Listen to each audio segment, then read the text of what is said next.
Not necessarily সবসময় তোমাকে খুবই জায়ান্ট একটা অ্যাপ্লিকেশন তৈরি করতে বলবে। এবং এখানে হচ্ছে যে আহ, এই ইন্টারভিউ প্রসেসটা তুমি যত ভালো তোমার আইডিয়া থাকবে regarding system design, regarding estimation of servers, তুমি তত ভালো করতে পারবে।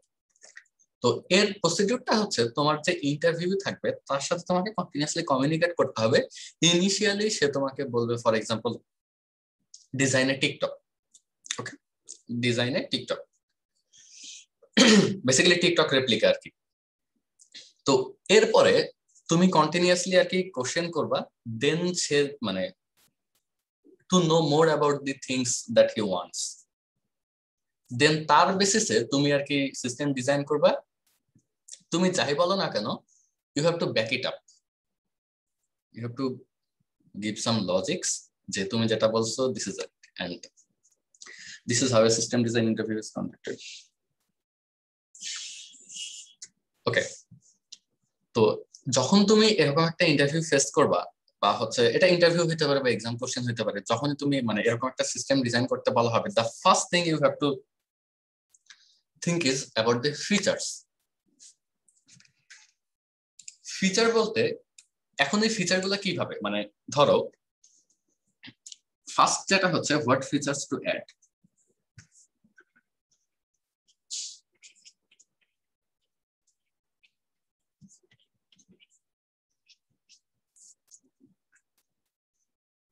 এখানে তোমাকে মানে এটা সবচেয়ে ইম্পর্টেন্ট টপিক, যেটা নিয়ে তুমি তোমার ইন্টারভিউ বা যে তোমাকে কোশ্চেন করতেছে তার সাথে তুমি ডিসকাস করবা। এই ব্যাপারটাতে তোমাকে খুবই ক্লিয়ার হইতে হবে। অবভিয়াসলি তোমার ইন্টারভিউ তোমাকে ডিরেক্টলি বলে দিবে না যে আমার এটা এটা দরকার। হুম, এই ফিচার গুলো তোমাকেই নিজে থেকে বের করতে হবে এবং তোমার ইন্টারভিউ কাছ থেকে মেক শিওর করতে হবে যে তার এক্সপেকটেশন এরকম কিনা। ফর এক্সাম্পল তুমি হচ্ছে মেসেঞ্জার ডেভেলপ করতে বলছো তোমাকে,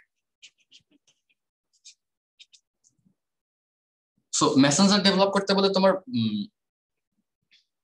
আচ্ছা, Messenger is not a good example, তোমাকে হচ্ছে টিকটক ডেভেলপ করতে বলছে। সো টিকটক ডেভেলপ করতে বলে তোমার মানে মেইন ফিচারটা কি?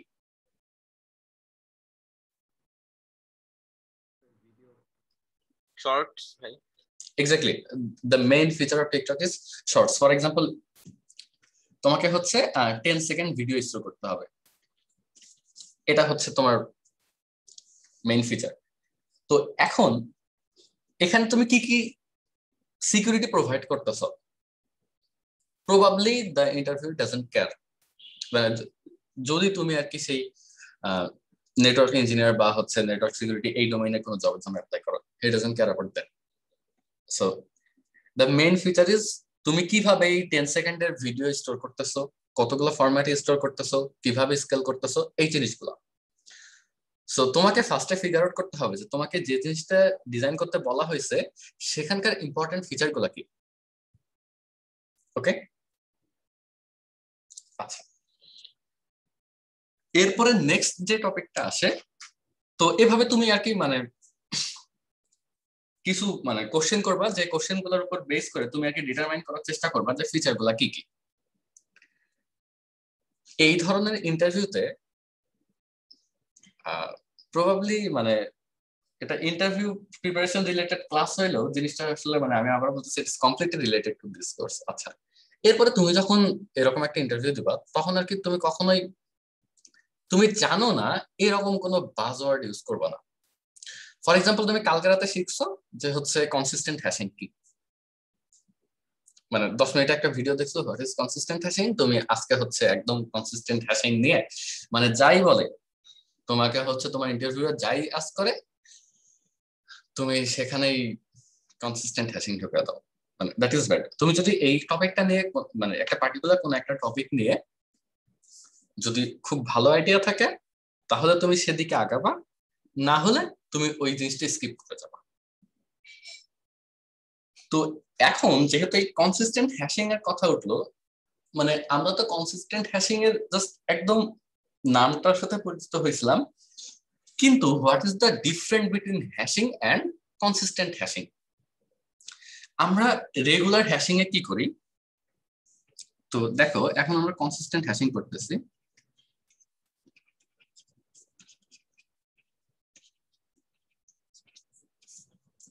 একটা রেগুলার হ্যাশিং এ কি হয়, ধরো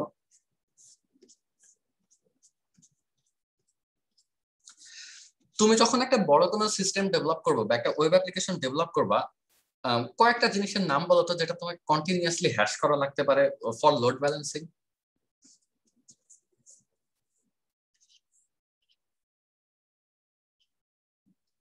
এনিওয়ান?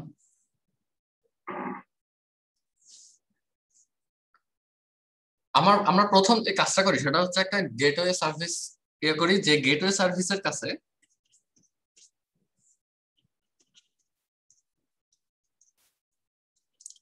ক্লায়েন্টরা হচ্ছে এই যে গেটওয়ে সার্ভিসের কাছে রিকোয়েস্ট দেয়, এই গেটওয়ে সার্ভিসটা একটা লোড ব্যালেন্সার হিসেবে কাজ করে। Based on the request ID এটা তোমাকে ডিফারেন্ট ইনস্ট্যান্স অফ সার্ভারের কাছে পাঠাই, তাই না? সো এখানে তুমি কি হ্যাশ করতেছো? রিকোয়েস্ট আইডি না? মানে that is the total concept of load balancing, right? So you hash something and based on the remainder you pass the client to the different servers. মানে কনফিউজড হয়ে যাচ্ছ কি তুমি? আমি যেগুলো বলতেছি তোমাকে বুঝতেছো? হ্যাঁ ভাই বুঝতেছি। কি ভাই বুঝেছি। আচ্ছা, তো এটা হচ্ছে তোমার কনসিস্টেন্ট হ্যাশিং, মানে এটা কনসিস্টেন্ট হ্যাশিং না। তো তুমি যেটা করবা সেটা হচ্ছে তোমার যে রিকোয়েস্ট আইডি আছে,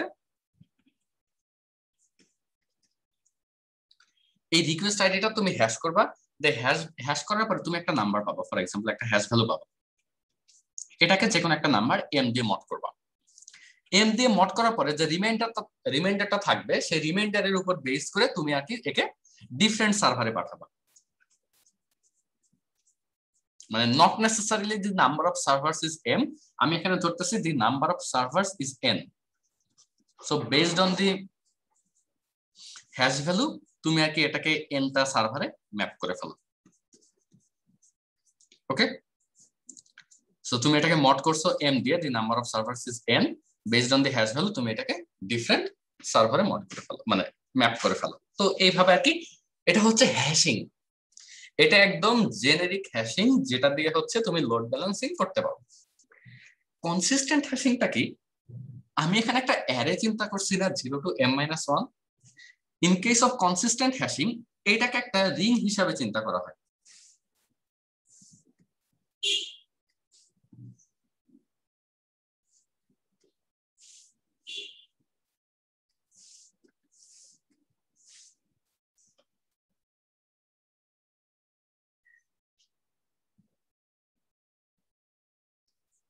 ওকে, তো রিং হিসাবে চিন্তা করা হয় কি রকম?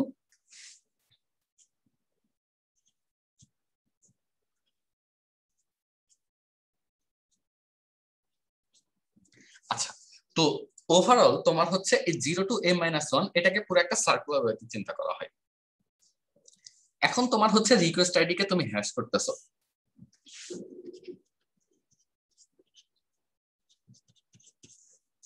এই রিকোয়েস্ট আইডি কে হ্যাশ করার পরে ধরো তোমার একটা হ্যাশ ফাংশন আছে, তো সেই হ্যাশ ফাংশনের রিকোয়েস্ট আইডি কে হ্যাশ করার পরে তুমি মনে করো এখানে একটা রিকোয়েস্ট পাইছো, দেন তারপরে আরেকটা রিকোয়েস্ট পাইছো এখানে এখানে। সো এইভাবে তোমার রিকোয়েস্ট গুলো দেখা যাচ্ছে ডিস্ট্রিবিউট হয়ে যাচ্ছে তোমার এই ওভারঅল মানে সার্কুলার ওয়েতে। এই পর্যন্ত কি বুঝছি আমরা যে রিকোয়েস্ট আইডি আমরা কিভাবে রিং এর মধ্যে ডিস্ট্রিবিউট করতেছি, মানে বেসড অন দি রিমাইন্ডার আর কি? Yes sir. আচ্ছা, so hash ID mod M, M হচ্ছে একটা আরবিট্রারি ইন্টিজার। এবার তোমার কাছে মনে করো নাম্বার অফ সার্ভার্স হচ্ছে এম,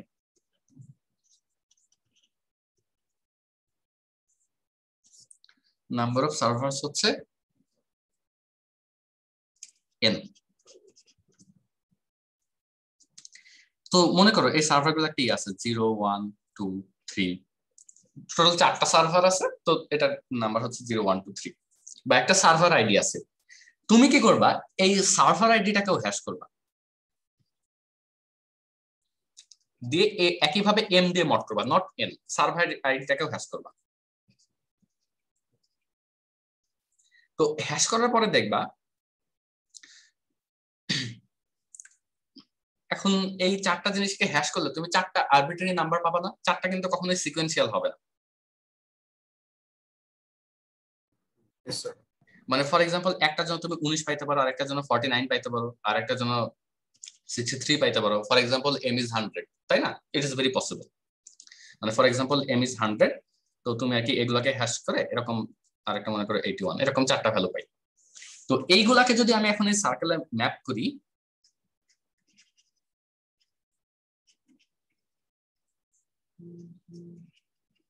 ধরো এরকম চারটা পজিশনে তুমি এই জিনিসগুলো পাবা, ঠিক আছে?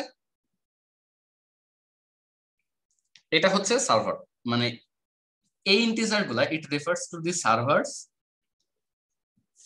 আর এটা হচ্ছে রিকোয়েস্ট আইডি। মানে রিকোয়েস্ট আইডি এগুলো সবই হ্যাশ করে মড করার পরের ভ্যালু আর কি। আমি যদি একটা সার্কুলার ওয়েতে চিন্তা করি তাহলে এইগুলো এই সার্কেলের মধ্যে এভাবে ম্যাপ হয়। The basic theory of consistent hashing is, যে রিকোয়েস্টটা পাইছো তুমি ক্লকওয়াইজ যাবা, ক্লকওয়াইজ অথবা অ্যান্টি ক্লকওয়াইজ তোমার ইচ্ছা। তুমি ক্লকওয়াইজ যাওয়ার পরে ইমিডিয়েটলি যে সার্ভারটা পাবা সেই সার্ভারটা হচ্ছে সেই রিকোয়েস্টটা হ্যান্ডেল করবে। তুমি ক্লকওয়াইজ যাবা, তাহলে এই এই যে এই গ্রিন যে রিকোয়েস্ট আছে এটা আমার কোন সার্ভার হ্যান্ডেল করবে? এটা, এটাও এটা, তারপর এই রিকোয়েস্টটা করবে এটা। তো এখন আমি যে হ্যাশ ফাংশনটা ইউজ করতেছি, এই হ্যাশ ফাংশনটা তোমরা প্রবাবিলিটি কোর্স করছো, সো অবভিয়াসলি আমি ধরে নিতে পারি যে এই হ্যাশ ফাংশনটা হচ্ছে ইউনিফর্মলি র্যান্ডম। তো যেহেতু আমার ইউনিফর্মলি র্যান্ডম যদি আমার হ্যাশ ফাংশনটা হয়, তাহলে আমার যদি চারটা সার্ভার থাকে, 1 মিলিয়ন যদি হচ্ছে আমার পার ডে রিকোয়েস্ট থাকে, তাহলে তুমি ধরে নিতে পারো যে হচ্ছে 250,000 হচ্ছে তোমার সার্ভার 1 এ যাবে, 250,000 সার্ভার 2 তে যাবে, 250,000 সার্ভার 3 তে যাবে, লাইক দিস, তাই না? এটা তো আমরা অ্যাজিউম করে নিতেই পারি। ভাই হুম, একটা কোশ্চেন ছিল, সেটা হচ্ছে যে এখানে যেটা বললেন আর কি, যে রিকোয়েস্ট আইডির ডানে যে সার্ভারটা ওইটার মধ্যে দিব আর কি। হুম। কিন্তু ভাই এখানে তো হচ্ছে আমরা রিকোয়েস্ট আইডিও এম দিয়ে মোড করতেছি, সার্ভারও এম দিয়ে মোড করতেছি, তো তো নরমালি তো এটা ইয়ে হওয়ার কথা না, কি? মানে যে একটা সার্ভারেই পড়বে যে একটা রিকোয়েস্ট আইডি। আচ্ছা, ধরো তোমার এম হচ্ছে 100, হ্যাঁ, তাহলে এন দিয়ে মড করলে ভ্যালু কত? 0 to 99 হতে পারে। হুম, হ্যাঁ। আচ্ছা, তো আবার তুমি যে সার্ভার আইডিটা আছে এটাকেও তুমি এম দিয়ে মড করতেছো। তো এই চারটাকে মড করার পরে এমন হতে পারে না যে তুমি এই চারটা যে মানে সার্ভার আইডি যেটা এইগুলো মড ভ্যালু তো ফিক্স, তো এই চারটার মড ভ্যালু তুমি পাইছো ধরো 20, মানে অ্যাজিউম করতেছি 60, 80, এইগুলা হচ্ছে তোমার এই সার্ভার আইডি হ্যাশ করার পরে মড করে এই ভ্যালুগুলো পাইছো। ও হতে আচ্ছা, পারে না? সার্ভার এম এর থেকে ছোট, আচ্ছা হ্যাঁ তাহলে ঠিক আছে। বুঝছো? হ্যাঁ হ্যাঁ বুঝছি বুঝছি। আচ্ছা, তো এইটা হচ্ছে বেসিক কনসিস্টেন্ট হ্যাশিং। এখানে সুবিধা কি? নতুন সার্ভার অ্যাড কর, নতুন সার্ভার ভাই অ্যাড, বলো। এখানে কি সব সার্ভারে সেম ডাটাই আছে? হ্যাঁ, এখানে আমরা লোড ব্যালেন্সারের কথা চিন্তা করতেছি, মানে লোড ব্যালেন্সিং করতেছি, সো আমি ধরে নিচ্ছি যে এখানে সবকিছুতে সেম ডেটা আছে। না মানে আমার কোশ্চেন হলো যে লাইক হলো ধরেন এক একটা সার্ভারে যদি এক একটা লোকেশন বেস থাকে, সার্ভার ডিভাইড করা হয়। না না না না না, এটা হচ্ছে মানে আমরা ডেটাবেস নিয়ে কথা বলতেছি না, আমরা হচ্ছে যে মানে ডিফারেন্ট কন্টেন্ট থাকবে ডিফারেন্ট রিজিয়নে, এরকম না। এটা হচ্ছে তোমার স্ট্রিক্টলি তোমার হচ্ছে মানে সার্ভার যাদের কাছে সেম ইনস্ট্যান্স আছে। আমি জাস্ট আমার যে রিকোয়েস্টটা প্রসেস করা এই একটা সার্ভারের উপর যাতে লোড কম পড়ে এই জন্য আমি ডিফারেন্ট সার্ভারে পাস করতেছি। মানে সেম ডাটায় চারটা সার্ভারে আছে, তাই তো? চারটা সার্ভারে সেম ডেটা আছে। ওকে ঠিক আছে। আচ্ছা, ভাই আমার আরেকটা কোশ্চেন ছিল। বলো। ভাই আচ্ছা, নরমালি তো আমার রিকোয়েস্ট আইডি থেকে সার্ভার অনেক কম থাকবে, হ্যাঁ, তাহলে আমি হচ্ছে এরকম করতে পারতাম না যে সার্ভার আইডি দিয়ে মোড করলাম, তাহলে হচ্ছে আর এই যে ক্লকওয়াইজ অ্যান্টি ক্লকওয়াইজ তো যাইতে হইলো না। মানে এই যে তো উপরে উপরে সলিউশনটা, তাই তো? হ্যাঁ হ্যাঁ, আচ্ছা, একটা ওইটা একটা করে আসতেছে স্লটে পেল। আসতেছে হ্যাঁ, তুমি নতুন একটা সার্ভার অ্যাড করবে। এখানে নতুন একটা সার্ভার অ্যাড করে ইজি কেন বলো তো? তোমার কোনো কিছু চেঞ্জ করতে হচ্ছে না।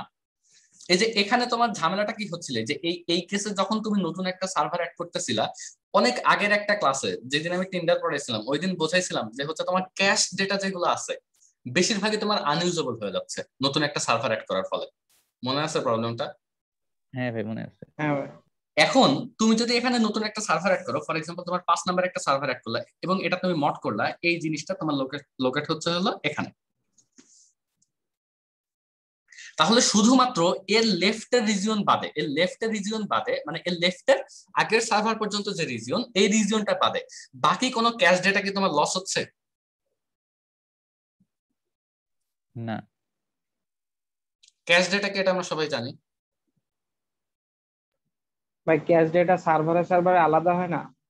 আচ্ছা, সার্ভারে আলাদা হয় নাকি না, মানে আলাদা হয় ঠিক আছে, কিন্তু হচ্ছে সার্ভারে আলাদা হয় না। জিনিসটা হচ্ছে যে চিন্তা করো, তোমার ক্যাশ ডেটা আমরা ক্যালকুলেট করি কিভাবে, মানে সার্ভারে আলাদা হয়, ক্যাশ ডেটা আমরা ক্যালকুলেট করি কিভাবে, যে মনে করো রিকোয়েস্ট আইডি, একটা সেম রিকোয়েস্ট আইডি বা একটা সেম ইউজার আইডি রিকোয়েস্ট, ওটা তো সবসময় একই সার্ভারে আসবে না। তাহলে যখন বারবার একটা রিকোয়েস্ট একই সার্ভারে আসবে, তখনই তো আমি ক্যাশ ডেটা স্টোর করে রাখি, তাই না?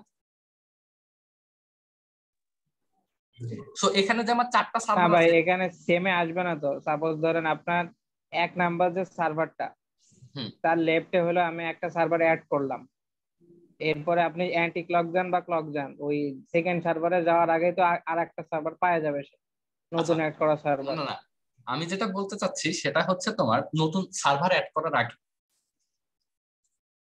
100% ক্যাশ ডেটা ইউজ হচ্ছিল। ধরো মানে তুমি অনেকদিন ধরে 4টা সার্ভার ইউজ করতেছো, সো তুমি জানো কোন ইউজারের রিকোয়েস্ট কোথায় আসতেছে, ঠিক আছে? সো তুমি সেই পার্টিকুলার সার্ভারে, ধরো এই সার্ভারের জন্য এই সার্ভারে তুমি ক্যাশ ডেটা রাখছো মনে করো কিছু ইউজারের, ঠিক আছে? একইভাবে এই সার্ভারে তুমি কিছু ইউজারের ক্যাশ ডেটা রাখছো, এই সার্ভারে কিছু ইউজার, এই সার্ভারে কিছু ইউজারের ক্যাশ ডেটা রাখছো। এই পর্যন্ত ক্লিয়ার? জি ভাই। আচ্ছা, এখন তুমি নতুন নতুন একটা সার্ভার অ্যাড করছো এখানে, তাই না? এখানে তুমি নতুন একটা সার্ভার অ্যাড করছো, তাহলে এই যে এই রিজিয়নে যে ইউজার গুলা ছিল, তাদের ক্যাশ ডেটা কি আগের মতো ইউজ হচ্ছে না, মানে ইউটিলাইজ হচ্ছে না? কারণ এই রিজিয়নের রিকোয়েস্ট গুলা আগে যার কাছে যাচ্ছিল এখনো তার কাছেই যাচ্ছে। তাহলে এই রিজিয়নের রিকোয়েস্ট কিন্তু গুলো ভাই আগে, এখানে কথা আছে, কথা হলো ভাই ওই রিজনের আগের যে পোর্শন, বা আপনি নাম্বারিং করেন ভাই মানে সার্ভারে, তাহলে হলো যে আচ্ছা সহজে কোশ্চেন করে যাবে। এটা হচ্ছে 1, এটা হচ্ছে 2, এটা হচ্ছে 3, এটা হচ্ছে 4, হ্যাঁ? তো ওকে ভাই, সো ধরো তুমি আগে এই হলো সার্ভারটা যে, অ্যাড করো নাই, এই সার্ভার অ্যাড করো নাই, তাহলে এই হোল রিজনের রিকোয়েস্ট কার কাছে যাবে? 2 এর কাছে। হ্যাঁ ভাই, এই রিজনটা যাবে 3 এর কাছে। তাহলে এই ক্যাশ ডেটা তো তুমি ইউটিলাইজ করতে পারতেছো, এটা যাবে 4, সব ক্যাশ ডেটা 100% ক্যাশ ডেটা তুমি ইউটিলাইজ করতেছো, ঠিক আছে? জি ভাই। আচ্ছা, এখন তুমি নতুন একটা সার্ভার অ্যাড করলা, এটা হচ্ছে নাম্বার 5। হুম, আগে আমার এই সার্ভারের জন্য এই সার্ভারে স্টোর করা ছিল কার কার ক্যাশ ডেটা, এখান থেকে শুরু করে এই পুরা রিজিয়ন। এখন এই পর্যন্ত যে ক্যাশ ডেটাটা, এটা আমার ওয়েস্ট, এটার কোনো কাজ নাই, কারণ এই ক্যাশ ডেটাটা তোমার এই সার্ভারে স্টোর আছে, কিন্তু এই ইউজারদের রিকোয়েস্ট আর এই সার্ভারে যাবে না, ঠিক আছে? তাহলে এখানে মনে করো আমার 20% ক্যাশ মনে করো ওয়েস্ট হলো, বাকি 80% কি আমার ইনট্যাক্ট থাকতেছে না, আমি ইউজ করতে পারতেছি না। সাব্বির বুঝছিস? হ্যাঁ হ্যাঁ এবার আমি বলছি, ঠিক আছে। সবাই বুঝছো? ভাই ওয়েস্টটা বুঝলাম। আচ্ছা, ওয়েস্টটা বুঝলাম না, জিনিসটা হচ্ছে আগে সার্ভার এই 4 এর পরে যে ডাটাগুলো আছে, ক্যাশ ডাটাগুলো, এটা তো 5 এ যাওয়ার কথা, যেহেতু ক্লকওয়াইজ ঘুরবে। হ্যাঁ 5 এ যাওয়ার কথা, কিন্তু আগে এই পুরা জিনিসটা যাচ্ছিল কোথায়? 1 এ না? সার্ভার 5 অ্যাড করার আগে। জি ভাই। তাহলে তোমার এই যে এই হোল রিজিয়নের মনে করো যত ইউজার আছে সবার ক্যাশ ডেটা তুমি স্টোর রাখছিলে কোথায়? সার্ভার 1 এ, তাই না? এখানে যদি 100টা ইউজার থাকে, এই 100টা ইউজারের ডেটা তুমি স্টোর রাখছিলা, ক্যাশ ডেটা রাখছিলা তুমি হচ্ছে সার্ভার 1 এ। কিন্তু নতুন সার্ভার অ্যাড করার পরে ওই 100টা ইউজারের মধ্যে মাত্র 20টা ইউজারের রিকোয়েস্ট যাচ্ছে হচ্ছে সার্ভার 1 এ। 20টা ইউজারের রিকোয়েস্ট যাচ্ছে সার্ভার 1 এ, বাকি 80টা ইউজারের রিকোয়েস্ট যাচ্ছে কোথায়? সার্ভার 5 এ, যেখানে এই 80টা ইউজারের ক্যাশ ডেটা নাই। তাহলে তুমি আগে যে ক্যাশ গুলো ক্যালকুলেট করে রাখছিলা সার্ভার 1 এ, তার কি 80% ওয়েস্ট আর ওভারঅল 20% ওয়েস্ট। ভাই এমটা যেন কি বলতেছিলেন আপনি? এম হচ্ছে মানে গ্রেটার দেন এন যে কোনো একটা নাম্বার। এম হচ্ছে মানে not the number of servers, M হচ্ছে যে কোনো একটা আরবিট্রারি র্যান্ডম নাম্বার। এটা কি সবসময় ফিক্স থাকবে? হ্যাঁ, এম হচ্ছে একদম সবসময়, ফার্স্টের পর এম হচ্ছে মানে ওভারঅল সবসময় ফিক্স থাকবে আর কি। কারণ এম ফিক্স না থাকলে তো আমি ওই ম্যাপ করতে পারবো না। হ্যাশ ভ্যালু চেঞ্জ হয়ে যাবে। এই তুমি বুঝছো যে হচ্ছে এই যে ক্যাশ ডেটা কিভাবে ওয়েস্ট হচ্ছে? ভাই জি ভাই। আচ্ছা, এখানে আমার সমস্যাটা হচ্ছে আমি এখন খুবই ভালোভাবে ইয়া করতে পারলাম, মানে নতুন একটা সার্ভার অ্যাড করতে পারলাম। কিন্তু আমার সমস্যাটা হচ্ছে অন্য জায়গায়। ভাই এখানে একটা কোশ্চেন আছে। বলো। সেটা আপনি একটু উপরে ওঠেন। এক সেকেন্ড।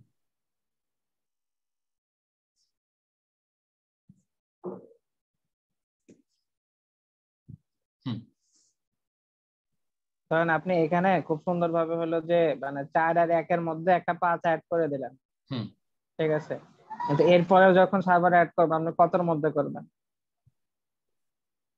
মানে এটা মানে তো আমি হচ্ছে বুঝাতে মানে এটা তো চাইতেছি আমি যে কন্ট্রোল করতে যেটা পারবো না। হবে মানে এখানে তো ধরেন শুধু 4 আর 1 এর মধ্যে করলেন বলে 20% অ্যাড হলো, ঠিক আছে। আচ্ছা, এটা এখানেও হইতে পারে, এই নতুন সার্ভারটা এখানেও অ্যাড হইতে পারে। না না না, আমি বলতে চাচ্ছি ধরেন 4 আর 1 এর মধ্যবর্তী একটা ডিস্টেন্স ছিল বা হলো যে একটা লোড ছিল, ওটা এখন হাফ হাফ হয়ে 5 এ ভাগ হয়ে গেল, ঠিক আছে, কিন্তু 4 আর 3, 3 আর 2 এবং 2 আর 1 এর মধ্যবর্তী যে ডিস্টেন্স এটা মনে করো অনেক কম, তাই তো? মানে সেমই থাকলো। আমার কথা হচ্ছে যে মানে ডিস্ট্রিবিউশন হইতেছে না, মানে তার নতুন একটা সার্ভার অ্যাড হওয়ার জন্য যে 4, 3, 2 এরাও যে একটা রিলিজ পাবে লোডে, এটা কিন্তু হইতেছে না, জাস্ট হলো ওয়ান রিলিজ একজন রিলিজ পাইতেছে। পাচ্ছে, তাই না? হ্যাঁ হ্যাঁ, এটাই বলছি। আমি এখন এই সলিউশনে আসতেছি, এই প্রবলেমটাই আমি এখন দেখাচ্ছিলাম। দেখো, জিনিসটা হচ্ছে যে আগে আমার যে সার্ভার গুলো ছিল ওই জন্য আমি এই ফিগারটা আঁকাইছি।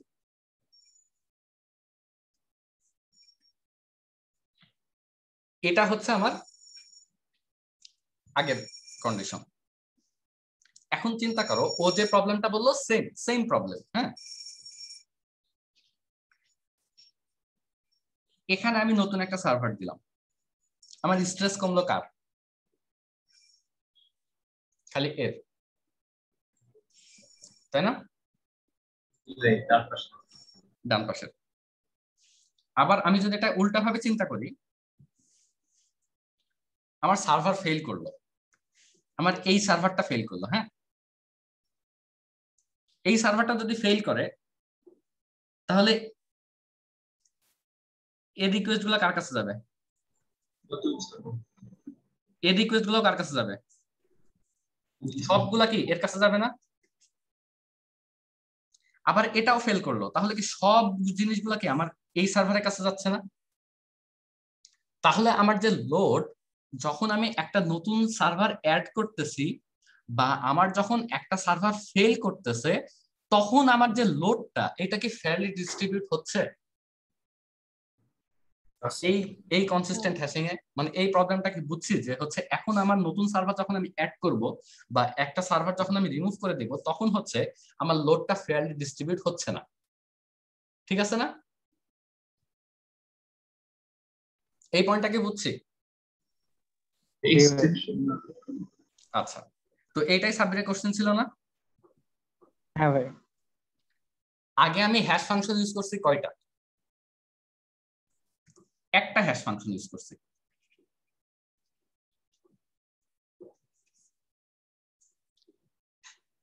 এবং এই একটা হ্যাশ ফাংশন ইউজ করার কারণে আমার এই সার্কেলের মধ্যে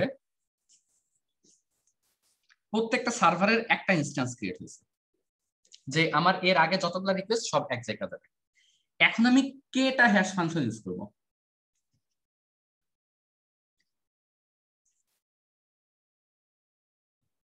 কেটা হ্যাশ ফাংশন ইউজ করার ফলে এখন যে জিনিসটা হবে, আমার একটা সার্ভারের মাল্টিপল ইনস্ট্যান্স ক্রিয়েট হবে। কে কি ভাই? Any random number? হ্যাঁ, মানে কে হলো 2 হইতে পারে, 4 হইতে পারে, 5 হইতে পারে, যে কোনো একটা নাম্বার তুই ধরলি আর কি। ধর কে হলো 5, মানে না, কে হলো 3। কে 3 এটা কি হ্যাশ ভ্যালুটাকে আবার হ্যাশ না না না, হ্যাশ ভ্যালু আবার হ্যাশ না। তুমি হ্যাশ তো একটা ফাংশন, তাই না? এক একজন এক একটা হ্যাশ ফাংশন ইউজ করে না? যেমন SHA-MD5 এরকম এক একটা হ্যাশ ফাংশন আছে না? সো তুমি এরকম মাল্টিপল হ্যাশ ফাংশন ইউজ করবা। তো মাল্টিপল হ্যাশ ফাংশন ইউজ করার কারণ হচ্ছে যে তুমি সেম ভ্যালুকে হ্যাশ করলে যাতে তুমি মাল্টিপল ভ্যালু পাও। ধরো তোমার 4টা ডিফারেন্ট হ্যাশ ফাংশন আছে, মানে প্রত্যেকটা হ্যাশ ফাংশন ধরো একটা সিড আছে, র্যান্ডম সিড আছে, তো তুমি এই র্যান্ডম সিডটা ফিক্স করে মানে তাহলে তো ভাই আবার ক্যাচ ওয়েস্ট হয়ে গেল না? তো না সেম না না সার্ভারে তো আর ক্যাচ না রিকোয়েস্ট না না যাবে না ক্যাশ ওয়েস্ট হবে না, ক্যাশ ওয়েস্ট হবে না। আমি আমি বলি পুরোটা। আমার হচ্ছে 3টা হ্যাশ ফাংশন আছে, হ্যাঁ। সো 3টা ডিফারেন্ট হ্যাশ ফাংশন। সো তুমি যদি 0 কে হ্যাশ দাও, মানে 0 কে হ্যাশ করো, এটা হচ্ছে তোমাকে 3টা, মনে করো একবার হচ্ছে মানে রিমাইন্ডার করার পরে একবার মনে করো 10 দিবে, একবার মনে করো 40 দিবে, একটা মনে করো 60 দিবে। মানে একবার না, একটা হ্যাশ ফাংশন, একটা হ্যাশ ফাংশন 10 দিবে, একটা 40, একটা 60। তো তোমার ধরো ওভারঅল আমি এখন ধরতেছি 3টা সার্ভার আছে। আমি কি এই সার্ভার গুলোকে হ্যাশ করে এখানে স্টোর করতেছিলাম না, মানে এই রিং এর মধ্যে? তো আমার যখন সার্ভার 1 কে আমি হ্যাশ করব, তখন ধরো সার্ভার 1টা আমার এখানে একটা ইনস্ট্যান্স হবে, তারপর ধরো এখানে একটা সার্ভার 1 হবে, মানে এটা হচ্ছে আমি ফার্স্ট হ্যাশ ফাংশন দিয়ে সার্ভার 1 কে হ্যাশ করছি, এটা হচ্ছে সেকেন্ড হ্যাশ ফাংশন দিয়ে সার্ভার 1 কে হ্যাশ করছি, এটা হচ্ছে থার্ড হ্যাশ ফাংশন দিয়ে সার্ভার 1 কে হ্যাশ করছি। এবার আমি যে সেকেন্ড সার্ভার আছে ওইটাকেও আমি 3টা হ্যাশ ফাংশন দিয়ে হ্যাশ করব। তো ওইটাকে যদি আমি 3টা হ্যাশ ফাংশন দিয়ে হ্যাশ করি, ধরো এখানে একটা ইনস্ট্যান্স পাইলাম, এখানে একটা ইনস্ট্যান্স পাইলাম, এখানে একটা ইনস্ট্যান্স পাইলাম, তো এই সাদাগুলা কিন্তু একই সার্ভারের ইনস্ট্যান্স, আমি জাস্ট 3টা হ্যাশ ফাংশন দিয়ে হ্যাশ করে রাখছি। এরপরে আমার আরেকটা সার্ভার আছে 3, ওটাকে হ্যাশ করার পরে মনে করো আমি এরকম 3টা জায়গা আমি 3টা ইনস্ট্যান্স পাইছি, 3টা যেহেতু ডিফারেন্ট হ্যাশ ফাংশন পাইছি। তো এখন আমার জিনিসটা যেভাবে কাজ করবে,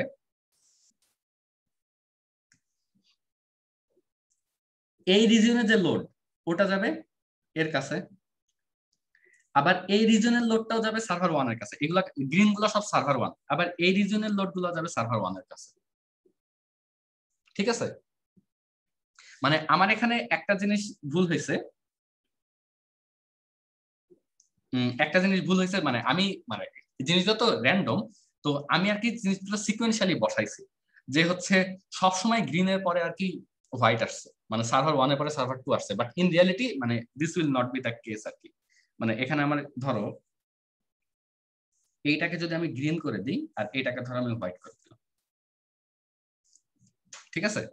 আচ্ছা, তো এখন হঠাৎ করে এটা হচ্ছে green green green green green green green, এটা হচ্ছে হোয়াইট হোয়াইট হোয়াইট। আচ্ছা, এখন হঠাৎ করে তোমার হচ্ছে সার্ভার 1 কলাপস করছে। আগে কি হচ্ছিল যে সার্ভার 1 যদি কলাপস করতো তাহলে আমার সার্ভার 1 এর যে লোডগুলা, মানে এই লোডগুলা কি অলওয়েজ একটা পার্টিকুলার সার্ভারের কাছে যাচ্ছিল। এখন তাহলে এই সার্ভার 1 এর যে লোডগুলা, এই লোডগুলা কই যাবে? কিছু লোড যাবে সার্ভার 2 এর কাছে, আবার এখান থেকে দেখো কিছু লোড যাবে হচ্ছে সার্ভার 3 এর কাছে। তাহলে এখন আমি যেহেতু ধরে নিচ্ছি আমার হ্যাশ ফাংশন হচ্ছে ইউনিফর্মলি র্যান্ডম, তাহলে আমি এটা বলতেই পারি আমার যে একটা সার্ভার যখন ফেল করতেছে তখন আমার লোডগুলা ইউনিফর্মলি ডিস্ট্রিবিউট হচ্ছে। একই কথা আমি বলতে পারি যখন আমি আমার একটা সার্ভার অ্যাড করব, তখন কিন্তু আমি একটা সার্ভার অ্যাড মানে এই রিং এ একটা ইনস্ট্যান্স অ্যাড না, আমি হচ্ছে মাল্টিপল ইনস্ট্যান্স অ্যাড করব। সো তখনও বলতে পারি যে এই মাল্টিপল ইনস্ট্যান্স গুলা আমার হচ্ছে মাল্টিপল সার্ভার থেকে লোড ছড়ায় নিচ্ছে, নট জাস্ট একটা সার্ভার থেকে লোড ছড়ায় নিচ্ছে।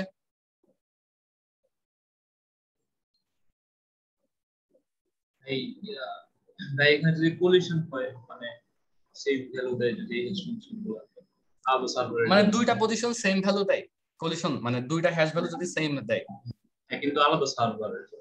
আচ্ছা তুমি যদি হ্যাশ ফাংশন নিয়ে লেখাপড়া করো তোমার হচ্ছে সেম ভ্যালু দেওয়ার প্রবাবিলিটি 1 in a million, আর এখানে মড করলে প্রবাবিলিটিটা একটু বেড়ে যায়, যদি সেম ভ্যালু হয় তুমি সেটাকে মানে চেঞ্জ করবে আর কি।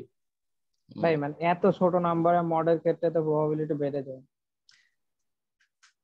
আচ্ছা, এত ছোট নাম্বার মডের ক্ষেত্রে প্রবাবিলিটি বেড়ে যায়, খুবই ভালো কথা। এখন আমরা এটা এই যে লোড ব্যালেন্সিং চিন্তা করতেছি যে হচ্ছে ইউটিউবের ক্ষেত্রে, ইউটিউবে কয়টা সার্ভার থাকে? থাউজেন্ডস।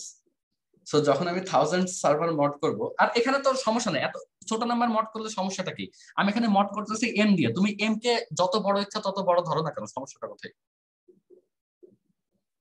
তুমি যদি এম কে 1000 ধরো, কোনো সমস্যা আছে? এম কিন্তু আমার এখানে নাম্বার অফ সার্ভার্স না, তুমি এখানে মানে এই মানে দ্যাট ইজ দ্য বিউটি, যে তুমি এখানে নাম্বার অফ সার্ভার্স দিয়ে কোনো কিছু মড করতেছো না। তুমি এম যদি 1000 ধরো, তোমার কোনো সমস্যা আছে? তুমি প্রবাবিলিটিটা কমাই ফেললা কলিশনের। বুঝছো। তো ভাই প্রত্যেকটা সার্ভারে যে ভাই 3টা করে মানে ইনস্ট্যান্স, এটা এখানে কেটা করে ইনস্ট্যান্স হবে based on the number of hash functions you use. আচ্ছা হ্যাঁ ভাই, কেটা তো প্রত্যেকটা ক্যাশে কি ভাই সেম থাকবে না, মানে একটা সার্ভারের জন্য নাকি ডিফারেন্ট হবে? না না না, ক্যাশ ক্যাশটা জেনারেট হয় কখন? ক্যাশ জেনারেট হয় হচ্ছে যখন যখন একটাতে যায়। হ্যাঁ মানে যখন তুমি একটা সার্ভার, তোমার কাছে আমি একটা রিকোয়েস্ট পাঠালাম, তো ধরো মানে তোমার একটা দোকান আছে, হ্যাঁ, তো আমি তোমার কাস্টমার, তো আমি যদি বারবার তোমার কাছে যাই, মানে যেমন ধরো আমি কোনো একটা রেস্টুরেন্টে যদি বারবার যাই, হ্যাঁ, তখন কি করে যে রেস্টুরেন্টের ওয়েটারটা, ধরো আমি মনে করো আমার পাস্তা আমি স্পাইসি খাইতে পছন্দ করি, জি। তাহলে ওই ওয়েটারটা কি ওই জিনিসটা মনে রাখে না? হ্যাঁ হ্যাঁ ভাই, জি তাহলে বুঝতে কি পারছি। অন্য ইউজারের জন্য কি ওই স্পাইসি পাস্তা দিবে? না না না। মানে ইউজার তোমার কাছে বা তুমি একটা সার্ভার, তোমার কাছে বারবার আমি একটা পার্টিকুলার জিনিস রিকোয়েস্ট করতেছি, সো ওইটা তুমি স্টোর রাখো। এখানে তোমার ক্যাশে তো কোনো ঝামেলা হচ্ছে না, বুঝছো? তাহলে ভাই মানে যতগুলো ইনস্ট্যান্স হোক না কেন, মানে প্রত্যেকটা ক্যাশে ডিফারেন্ট হইতে পারে, মানে হ্যাঁ, ইউজারের উপর ডিপেন্ড করে। আচ্ছা আচ্ছা। জি। মানে ভাই হ্যাঁ, ওকে। ভাই এখন এই যে আপনি ইনস্ট্যান্সের কথা বললেন, মানে আগের বার যেটা হলো আপনি বললেন যে আচ্ছা, অনলি ও 100। ও কি এটা বোঝাইছে যে এই সেম সার্ভারের মাল্টিপল ইনস্ট্যান্সে ডিফারেন্ট ক্যাশ থাকে? হ্যাঁ ভাই, আমি সেম না না না না, সার্ভারের। মানে সেম সার্ভারের মাল্টিপল ইনস্ট্যান্সে ডিফারেন্ট ক্যাশ থাকবে কেমনে? তুমি জাস্ট এখানে একটা সার্ভারকে তুমি মাল্টিপল হ্যাশ ভ্যালু দিছো, মানে মাল্টিপল ভ্যালু দিছো এই রিং এ, বাট এই যে যতগুলো হোয়াইট আছে, এই জি ভাই। হোয়াইট গুলা তো সব সেম, মানে হোয়াইট গুলো তো একটা সার্ভারই। সো এই আচ্ছা তাহলে ভাই সেক্ষেত্রে যদি প্রথম হোয়াইট আর সেকেন্ড হোয়াইট চিন্তা করি, প্রথম হোয়াইটের জন্য যেই ইউজার গুলো ছিল, সেকেন্ড হোয়াইটের তো সেই ইউজার নাই, তাহলে সেম ক্যাশে রেখে। এই হোয়াইটের মধ্যে তোমার এই ইউজারেরও ক্যাশ স্টোর আছে, এই ইউজারেরও ক্যাশ স্টোর আছে, বিকজ এই দুইটা হোয়াইট বেসিক্যালি সেম সার্ভার। হ্যাঁ হ্যাঁ, এটা ভাই বুঝছি, কিন্তু মানে থাকলে লস না, মানে কারণ। থাকলে লস না, আমি বোঝাই। আচ্ছা। ওটা সেম সার্ভারের জাস্ট পজিশন ইন্ডিকেট করে আর কিছু না।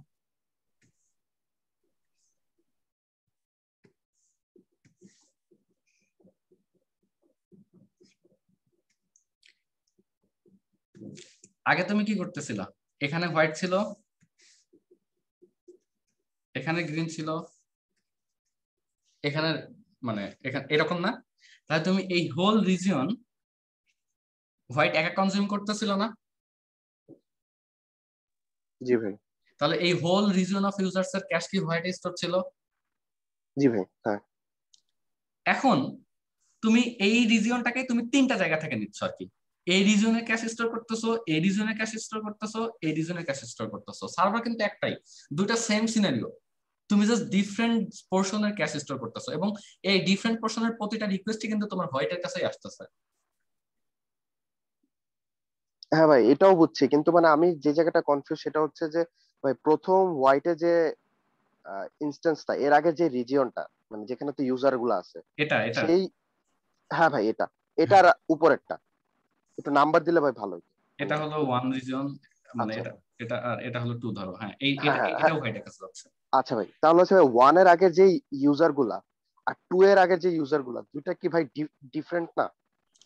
Different user. তাহলে ভাই টু এর ক্যাশেও মানে ওই সার্ভারই থাকতেছে, ওয়ান এর ক্যাশেটাও।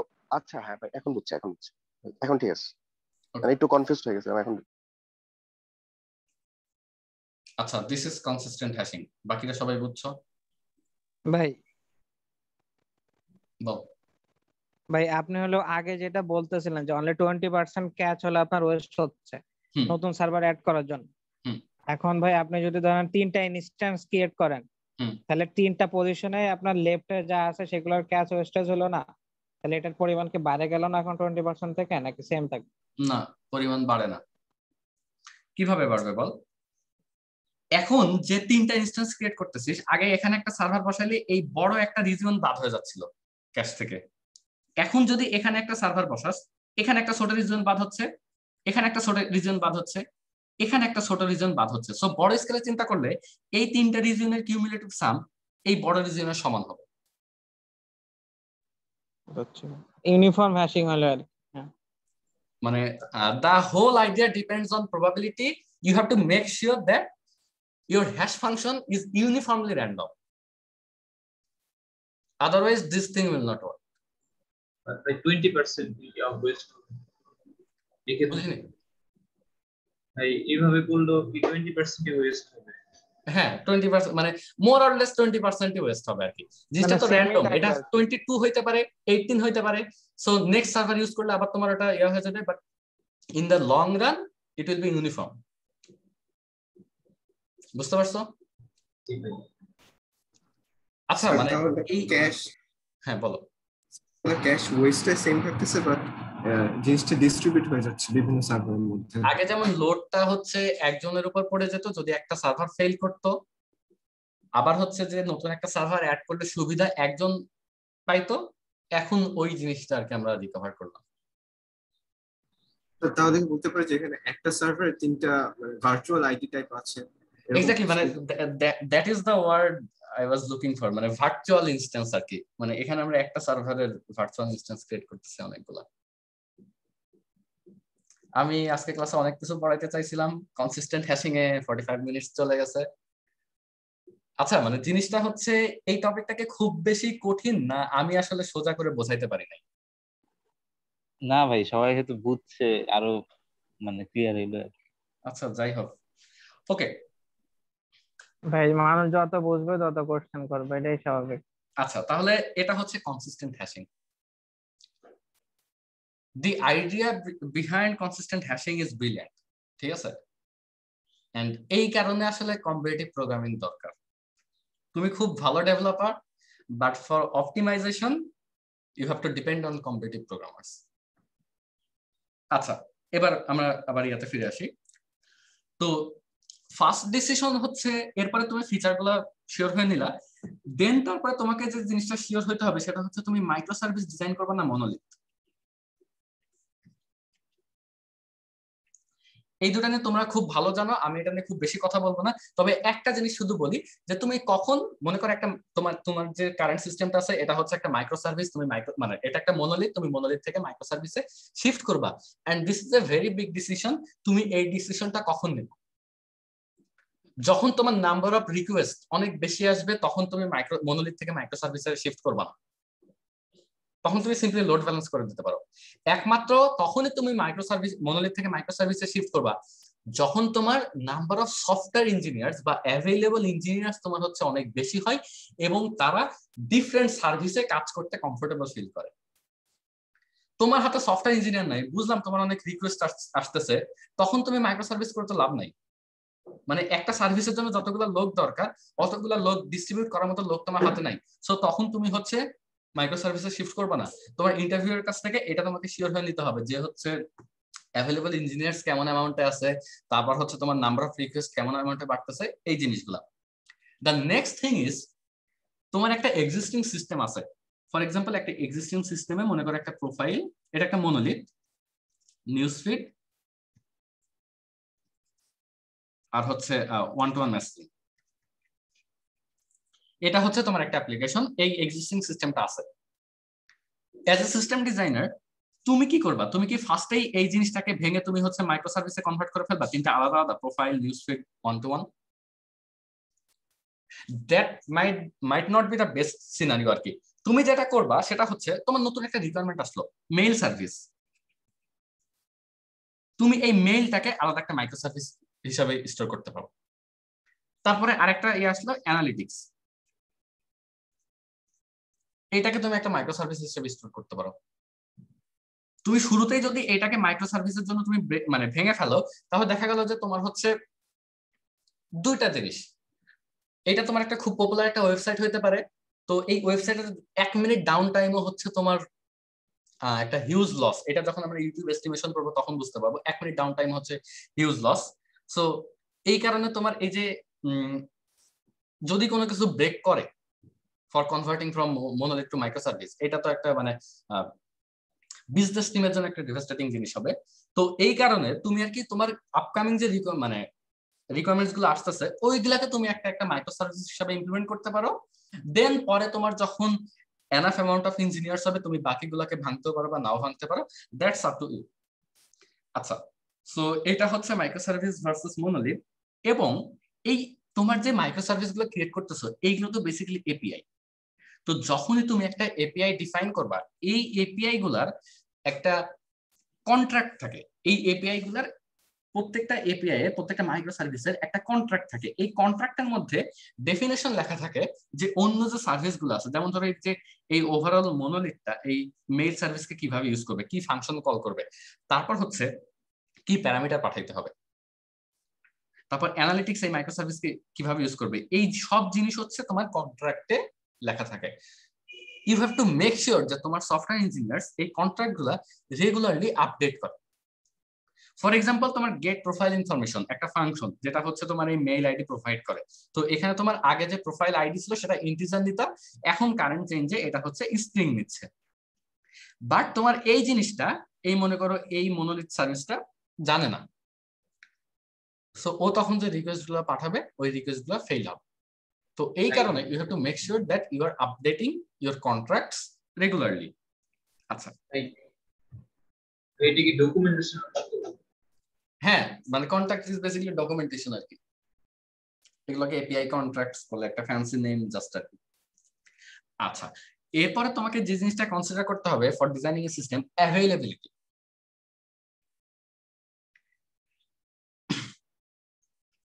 অ্যাভেইলেবিলিটিটা হচ্ছে খুব ইম্পর্টেন্ট একটা জিনিস। একটা থিওরাম আছে, এই থিওরামটার নাম হচ্ছে cap theorem. Consistency, availability and partition tolerance.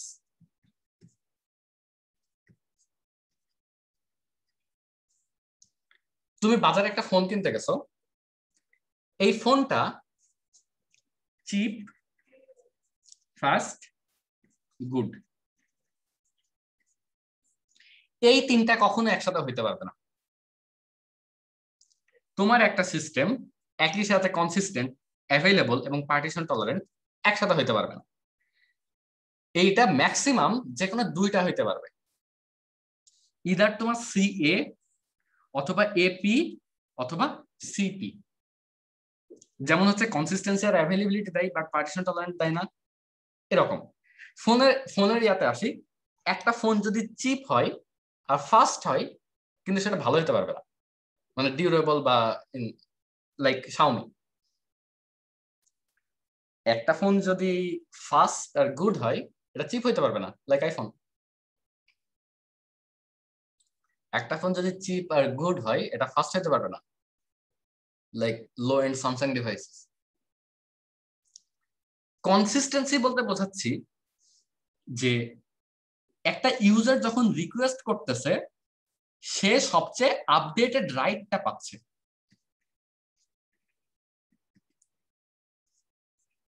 Updated রাইটটা বলতে বোঝায় তুমি একটা ডেটার জন্য রিকোয়েস্ট করছো, সেই ডেটাটা আপডেট হয়ে গেছে কিন্তু তুমি আগের কোন একটা ভার্সন পাইছো। That system is not consistent. Availability জিনিসটা হচ্ছে একটা ইউজার যখনই কোনো ডেটার জন্য রিকোয়েস্ট করবে সেই ডেটাটা যাতে অ্যাভেইলেবল থাকে। আর পার্টিশন টলারেন্স হচ্ছে তোমার একটা নোড যদি ফেল করে, মানে পার্টিশন টলারেন্স হচ্ছে যে আমরা তো একটা ডিস্ট্রিবিউটেড সিস্টেমের কথা চিন্তা করতেছি। একটা ডিস্ট্রিবিউটেড সিস্টেমের ক্ষেত্রে এই তিনটা জিনিস আসলে কাজে লাগে, কনসিস্টেন্সি, অ্যাভেইলেবিলিটি আর পার্টিশন টলারেন্স। তো দুইটা নোডের মধ্যে মনে করো তোমার দুইটা জায়গায় ডেটাবেজ আছে, হ্যাঁ, সেম ডেটাবেজে মানে দুইটা জায়গায় ডেটাবেজ আছে, সিডিএন, ধরো সিডিএন নেটওয়ার্ক। তো এই সিডিএন এর প্রত্যেকটা জিনিসকে কি আমরা নোড বলি না? তো একটা নোড যদি তোমার কানেকশন লস হয়ে যায় তারপরেও ওই যে ক্লাস্টারটা আছে ওই ক্লাস্টারটা যদি সাকসেসফুলি তার রেসপন্স দিতে পারে সেইটাকে বলতেছে আমরা পার্টিশন টলারেন্ট। তো তোমার একটা সিস্টেম কখনোই আর কি এই তিনটা হইতে পারবে না। এই জন্য তোমাকে যে ইন্টারভিউ নিবে তার কাছ থেকে তোমাকে শিওর হয়ে নিতে হবে যে এর মধ্যে কোনটা বেসিক্যালি সে চায়, মানে কোন দুইটা সে চায়। এখন বাসে যদি নাও বলে দেয়, তোমাকে এস্টিমেট করতে হবে যে কোনটা বেশি ইম্পর্টেন্ট। তুমি একটা ব্যাংকিং সিস্টেম ডেভেলপ করতেছো,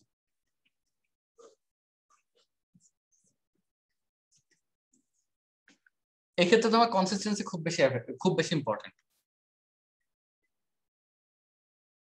বুঝছো?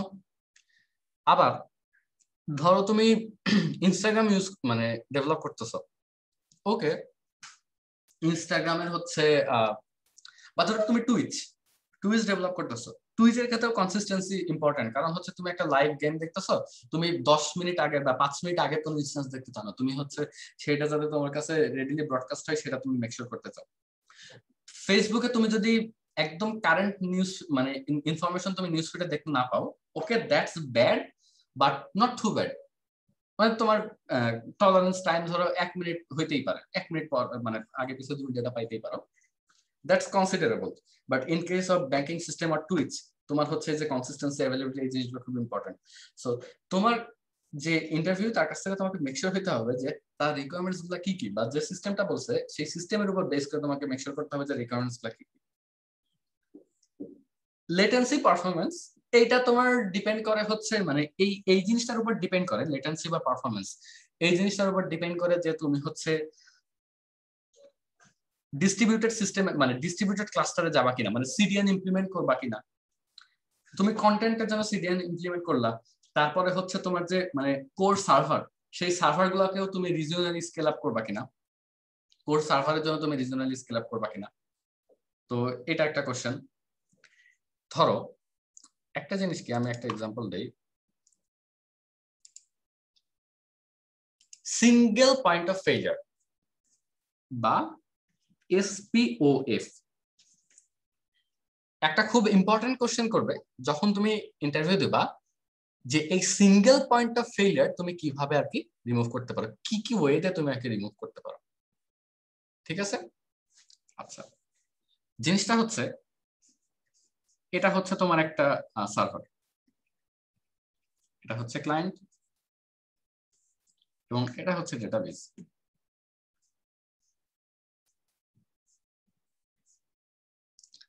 The first thing you have to identify is এখানে সিঙ্গেল পয়েন্ট অফ ফেইলিয়ার কি কি।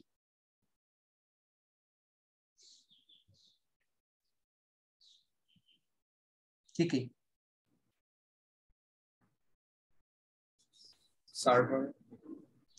সার্ভার এবং ডেটাবেস দুইটাই, এখানে সার্ভার এবং ডেটাবেস দুইটাই সিঙ্গেল পয়েন্ট অফ ফেইলিয়ার। তাহলে ইনিশিয়ালি তুমি কিভাবে এটা মানে সলভ করবা?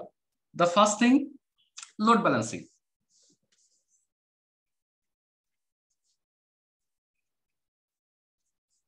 সো এখানে তোমার একটা লোড ব্যালেন্সার আছে, রিকোয়েস্ট যাবে লোড ব্যালেন্সারে, দেন তারপর এখান থেকে এগুলোতে যাবে।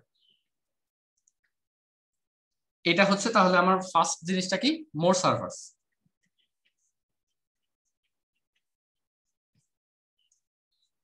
আমি হচ্ছে এখন পড়াচ্ছি মানে কিভাবে আমরা হচ্ছে single point of failure avoid করব। এরপরে সিঙ্গেল পয়েন্ট অফ ফেইলিয়ার হচ্ছে ডেটাবেস। তুমি সেম জিনিসের মাল্টিপল ইনস্ট্যান্স রাখতে পারো, একটা মাস্টার স্লেভ আর্কিটেকচার ইয়া করতে পারো।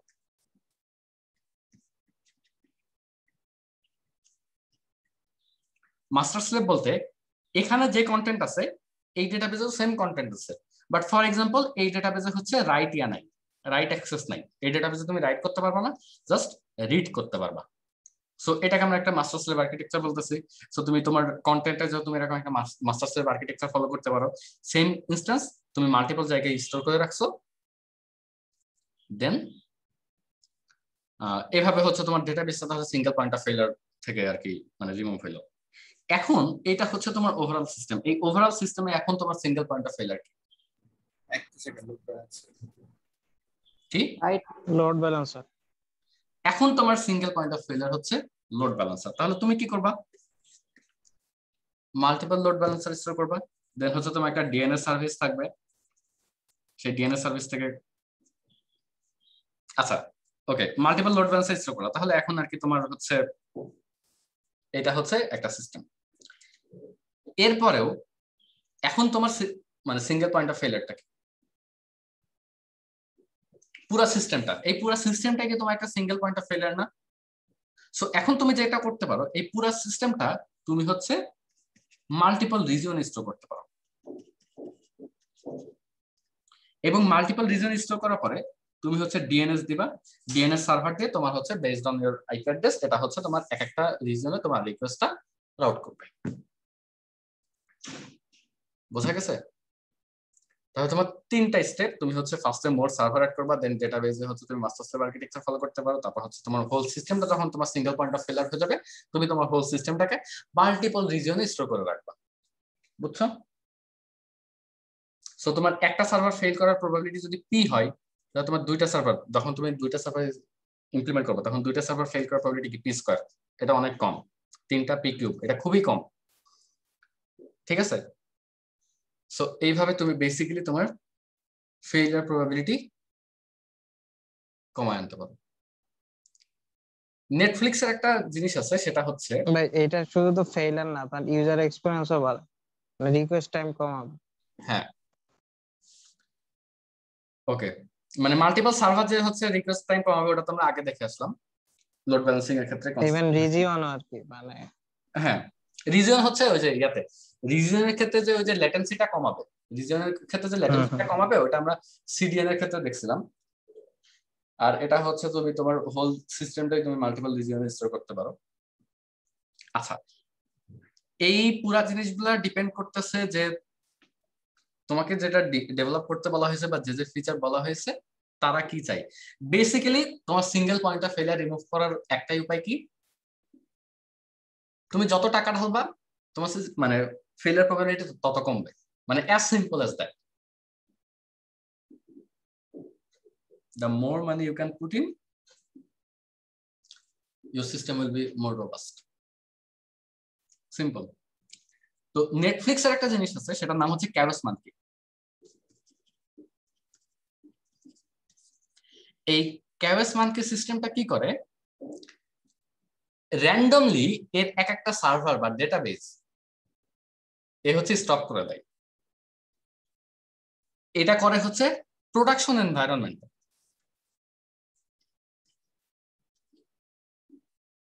নট টেস্টিং এনভায়রনমেন্ট বা ডেভেলপমেন্ট এনভায়রনমেন্টে। প্রোডাকশন এনভায়রনমেন্টে এই ক্যারোস মানকি কি করে, নেটফ্লিক্স এর র্যান্ডমলি এক একটা সার্ভার বা হচ্ছে এক একটা ডেটা সেন্টার তোমার হচ্ছে স্টপ করে দেয়, টু চেক যে নেটফ্লিক্সের যে সফটওয়্যার ডেভেলপাররা আছে তারা অ্যাকচুয়ালি এই যে সিঙ্গেল পয়েন্ট অফ ফেলিয়ার এই প্রবলেমটা অ্যাড্রেস করতে পারছে কিনা সাকসেসফুলি। তো এরকম টেকনোলজি সবারই আছে, মানে নেটফ্লিক্স একটা জাস্ট পাবলিক আর কি। আচ্ছা, তো এইটা গেল হচ্ছে তোমার স্কেলেবিলিটি, ডিউরেবিলিটি, ক্লাস ডায়াগ্রাম যদি তোমাকে আঁকতে বলে, that's another thing. Security, privacy, cost effectiveness. Cost effectiveness হচ্ছে যেমন ধরো তুমি ক্যালকুলেট করলা যে হচ্ছে তুমি ধরো ফর ইউটিউব, হ্যাঁ ফর ইউটিউব ধরো তোমার পার ডে 100 টেরাবাইট ডেটা লাগতেছে ফর ইউটিউব। তোমার মনে করো পার ডে 100 টেরাবাইট, 100 টেরাবাইট না, আমি কি বলতেছি, 100 টেরাবাইট তো অনেক কম আর কি। পার ডে ধরো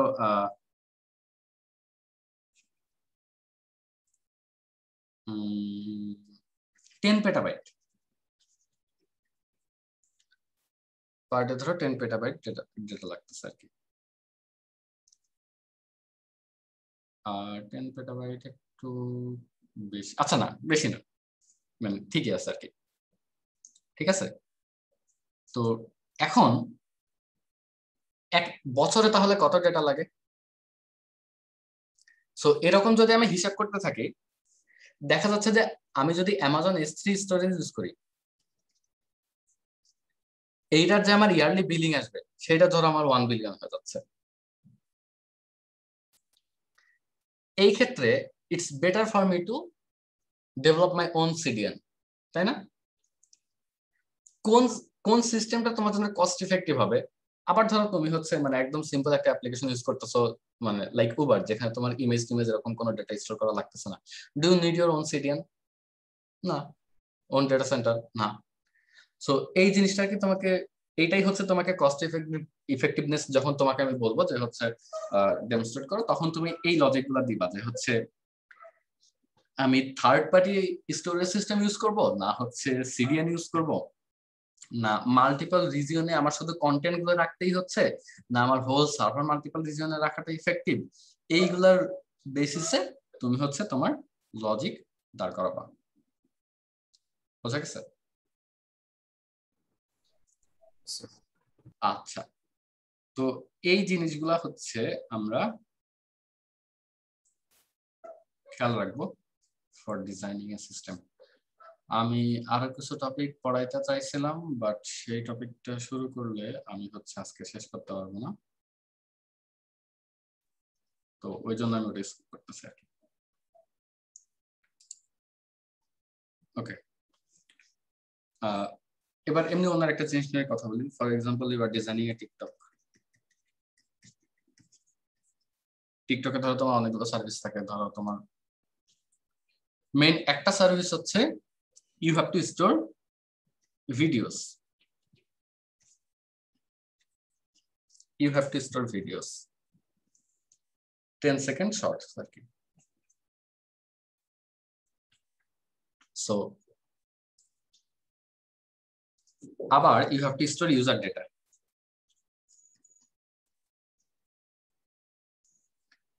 And another thing is you have to store video metadata.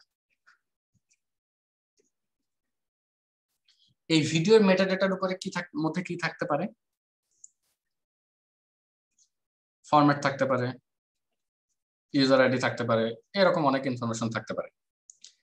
তারপর হচ্ছে টাইটেল থাকতে পারে, ট্যাগস থাকতে পারে, মানে ভিডিওটা কি নিয়ে, এরকম বেশ কিছু ইনফরমেশন থাকতে পারে। তো এই 3 টাইপের data for designing a TikTok you have to store.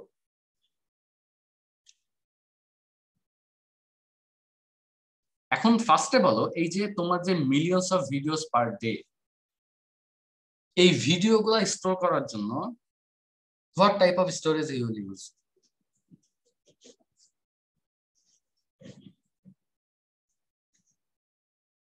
Read heavy যেটা সেরকম স্টোরেজ। সরি, ফাস্ট রিড এবং রিড হেভি যেগুলো স্টোরেজ সেগুলো। Okay okay okay, read heavy storage use করবা, খুবই ভালো। এখন দ্য নেক্সট থিং ইজ, তুমি কি এই ডেটাগুলো ডেটাবেজে স্টোর করবা? Because probably after storing a video on TikTok, it doesn't let you edit this video, তাই না? সো তুমি জাস্ট এটা নেটফ্লিক্সের মধ্যে যে কোনো কন্টেন্ট ডেলিভারি নেটওয়ার্ক ইউজ করতে পারো। নিজেদের না থাকলেও তুমি হচ্ছে জাস্ট এই র ভিডিওগুলো তুমি অ্যামাজন এসসি তে রাখতে পারো। বাকি যে জিনিস আছে ইউজার ডেটা, মানে মাই মেইন পয়েন্ট ইজ সবগুলা জিনিস যে তোমাকে সেম টাইপ অফ ডেটা বেজে রাখতে হবে, নট নেসেসারিলি। একটা ডিবেট আছে যে সিকুয়েল ভার্সেস নো সিকুয়েল।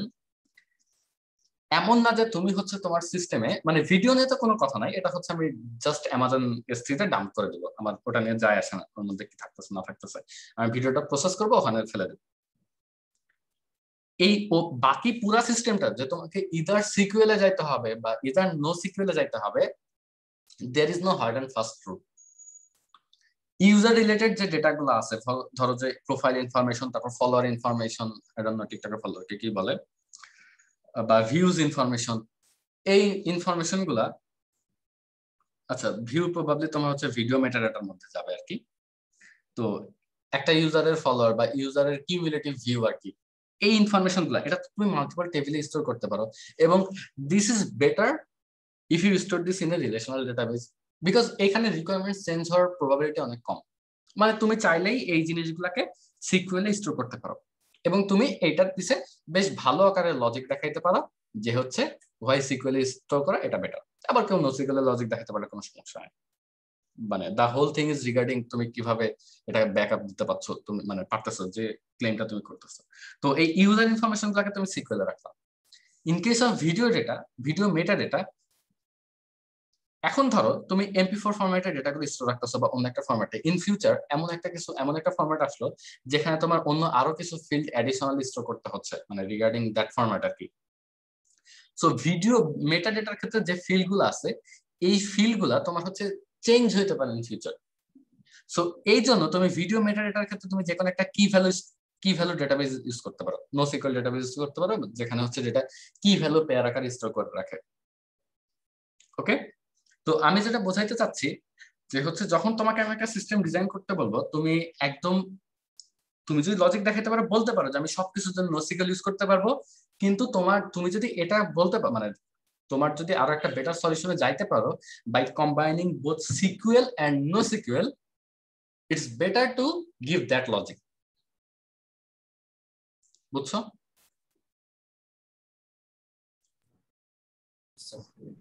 আচ্ছা, সো নেক্সট ক্লাসে আমরা আবার অন্য কিছু পড়বো।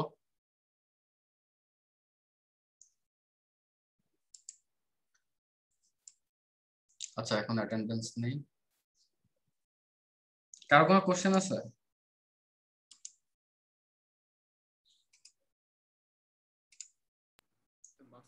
ডেটাবেসে যদি মাস্টারটা ডাউন হয়ে যায় তখন কি হবে? স্লেভ থেকে অন্য একটা মাস্টার হয়ে যাবে? না না না, স্লেভ কখনো মাস্টার হবে না। ওই যে মানে ওটাকে স্লেভ কেন বলতেছি আমরা, যে হচ্ছে তোমার ওইটা রিকোয়েস্ট মানে রাইট নাই। ধরো স্লেভের মধ্যে তুমি ধরো রিড করতে পারবা শুধু, স্লেভ থেকে রাইট করতে পারবা না। স্লেভে শুধু রিড করতে পারবে মাস্টার, বাট ক্লায়েন্ট হচ্ছে স্লেভে রাইট করতে পারবে না। সো তোমার যখন একটা ডেটা মাস্টার যখন ডাউন হবে, তখন তোমার হচ্ছে রাইট রিকোয়েস্ট গুলো ধরো তুমি পাঠিয়ে দিচ্ছ, ফেরত পাঠিয়ে দিচ্ছ, বাট রিড রিকোয়েস্ট যেগুলো আসতেছে সেগুলো তুমি ডেলিভারি করতেছো। That's it. বুঝছো? মনে করো তোমার ভিডিও সার্ভিসের ডেটাবেসটা হচ্ছে তোমার মানে ডাউন হয়েছে, এবং এটা হচ্ছে তোমার মাস্টার স্লেভ আর্কিটেকচারে ছিল। সো তখন তুমি মনে করো কেউ যদি নতুন ভিডিও পোস্ট করে, সেটা তুমি সেভ করতে পারতেছো না, বাট প্রিভিয়াস ভিডিও তুমি সার্ভ করতে পারতেছো। মানে এরকম কোন একটা ফিচার ইমপ্লিমেন্ট করতে পারো আর কি। জি স্যার। আচ্ছা ভাই, এখন এখানে আমরা তো দেখি যে যখন ভিডিও আপলোড হয় তখন তো একটা টাইম নেয়, তাই না? দেখা যায় এটা আপলোড, তখন যদি ডাউন হয়ে যায় তাহলে কি ভিডিও আপলোড ফেল হয়ে যাবে? মাস্টার যদি ডাউন হয়, নাকি ওরা ক্যাচে বা কোনো সিস্টেম করে রেখে দেয়? এটা তো মানে জাস্ট মাস্টার স্লেভ আর্কিটেকচার। এখানে তুমি ধরো মাস্টারের রাইট রিকোয়েস্ট রাখতেছ না, ঠিক আছে, কিন্তু মাস্টার তো একটা না, মানে অনেকগুলা মাস্টার থাকতে পারে, অনেকগুলা।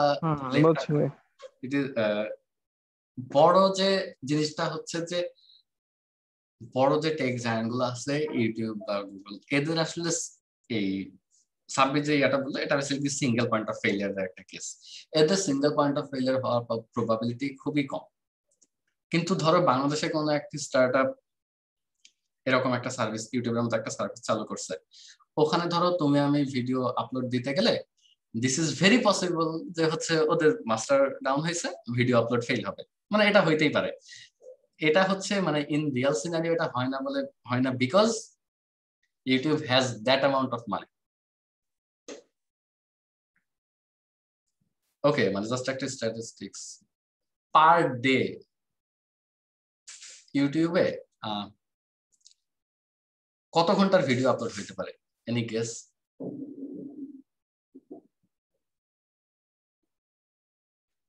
সেটা ইয়ার্স হওয়ার কথা। আচ্ছা, মানে ইয়ার্স, ওকে বুঝছি।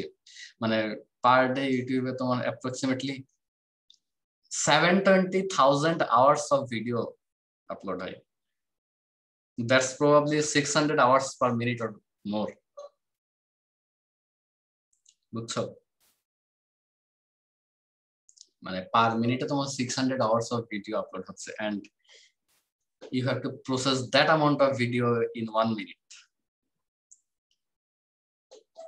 YouTube almost spends $1 billion per year for storage. মানে approximately, এগুলোতে exact ইয়া তো তুমি পাবা না, $1 billion per storage.